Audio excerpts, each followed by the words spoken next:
Mr. Chairman, sir, may I have the opportunity to participate in this debate?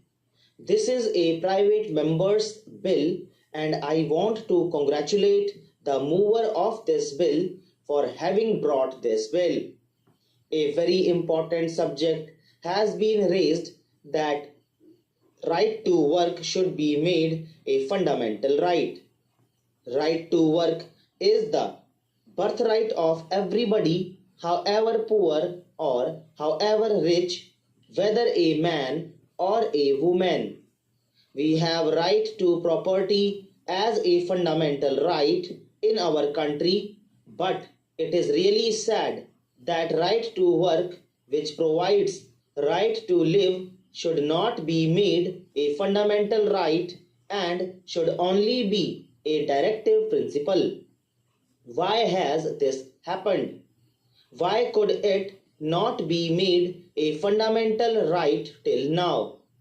It is known that once it becomes a fundamental right, it becomes justiciable. That means that a person can go to the High Court or the Supreme Court and say that it is his fundamental right and he must get a job. But as the government was not sure that it would be able to provide employment to every citizen, it did not do so, because a fundamental right cannot be made only for a particular age group. It is for all citizens, and every unemployed citizen can come to the court and claim his right for a job to be given to him. That was the real apprehension, reluctance on the part of the government, but this helps us to raise a larger economic issue of how we can create conditions in our country where every work-worthy person would have a job. It is this subject which is being debated, and this is what should be debated as the most important subject in the parliament and in the country today. Unfortunately, I find very few people taking interest in this. Today, if we just introspect and sit a little coolly and consider how much energy is being wasted on trying to win debating points, trying to be sensational, trying to have mere superficial debate in this country, we will find that we are doing that too much. But the real issue is how to provide employment to every young man of this country, because after all, what is socialism? When we say that we have pledged ourselves in the preamble that we will establish a democratic, socialist, secular, sovereign republic, what does it mean? What is socialism? It means all members of our society must have an equal opportunity to live a decent human life. Such conditions must be created in our society where every single individual should have that right. That is the simple meaning of the word socialism, a society where a few do not have an opportunity and a right to exploit and extort. Such a society should be created, and this is what socialism means. And to bring it about within the framework of a democratic structure, that is, by the will of the people, is the meaning of the concept which our founding fathers have enshrined in the Constitution when they said that we will have a democratic socialist society.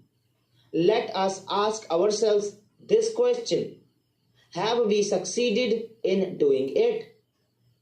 When I am participating in the debate today, I am not going to speak from the point of view of winning or scoring the debating points between people on this side or that side.